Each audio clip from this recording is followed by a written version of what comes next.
Prime Minister Scott Morrison is set to release his electric vehicle strategy today, which is forecast to cut carbon emissions by over 8 million tonnes by 2035.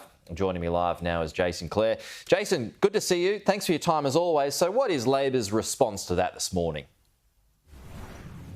Well, this is no conversion, mate. That gives Scott Morrison too much credit. He's no St Paul. The fact is, he lied to the Australian people at the last election.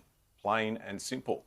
If you're a tradie that owns a ute, or you've got a boat or a caravan or a four-wheel drive that you take the kids out on the weekend, the Prime Minister didn't just lie to the French president, he lied to you at the last election. All that crap about ending the weekend, well, today, this proves that that was all a lie, all a bald-faced lie by the Prime Minister, and it's not the only one. I think the Australian people are starting to work this bloke out. What about some of the detail, though, that's going to be announced later on? 50,000 household chargers, 1,000 public access stations, 1.7 million electric vehicles on the road by 2030. There's going to be no subsidies attached to that, though. But I mean, that seems to be quite doable. You need that sort of infrastructure if you're going to have more electric vehicles. That's a no-brainer. But you also need to make the cost of these vehicles cheaper than they are at the moment. One of the reasons that not as many Aussies have electric vehicles as other countries is the cost of buying these vehicles. That's why Labor has said we'll get rid of the import tax and the fringe benefits tax on non-luxury electric vehicles. We want to cut the taxes on these vehicles to encourage more Aussies to buy them.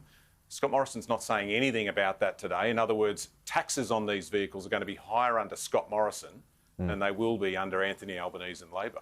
Does Labor still want to halve new car sales by 2030? Is that still reasonable ambition?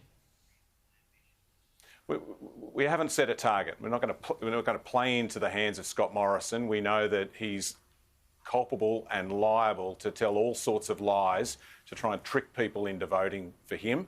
What we've said is the way to get more Aussies into an electric vehicle is to cut the cost of them, cut the taxes that you pay when you buy them. So get rid of that import tax and get rid of that fringe benefits tax.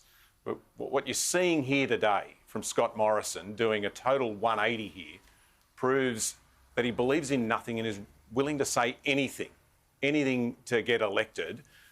All this is about is desperately trying to cling on to power, even if it involves clinging onto the back of a Tesla. They'll do anything they can to try and convince the Australian people after they've been in power now for almost a decade that they should get another 3 years in power. And I've got to tell you, Pete, after all of the lies and the waste and the scandal and evidence here again today that you can't trust a word this Prime Minister says, they honestly don't deserve another 3 years. Speaking of ending those taxes, though, excuse me, that you pointed out, what would you do about the loss in fuel excise that would come with a larger take-up of electric vehicles? Look, if you want to have more electric vehicles on the road, if you want to reduce emissions, then you've got to provide incentives for people to do it. And so, I think this is a realistic, practical way to do that. There are a lot of Aussies that would love to jump into one of these electric vehicles, but it's more expensive to buy them than other cars that you can see at the local car yard.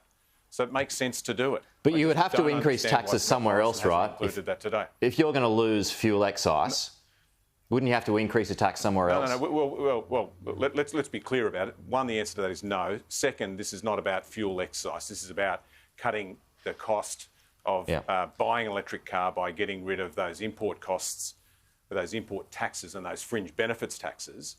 But more generally, Pete, think about this. It costs about $4 for every 100 kilometres that you travel in an electric vehicle, compared to about $14 for every 100 kilometres that you travel in a car run on petrol.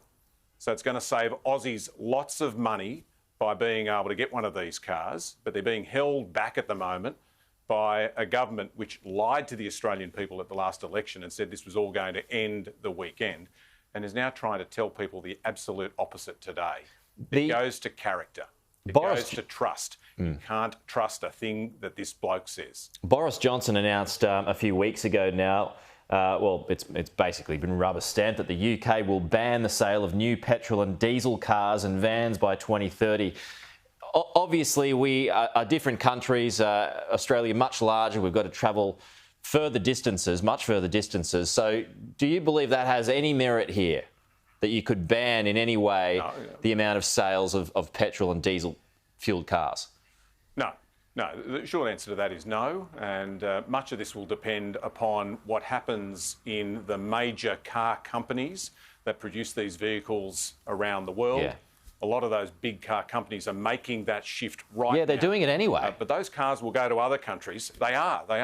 But if you're going to get more Aussies to buy them, they've got to be more affordable. That means getting rid of some of those unnecessary taxes that make these cars thousands and thousands of dollars more expensive than they need to be. You got one?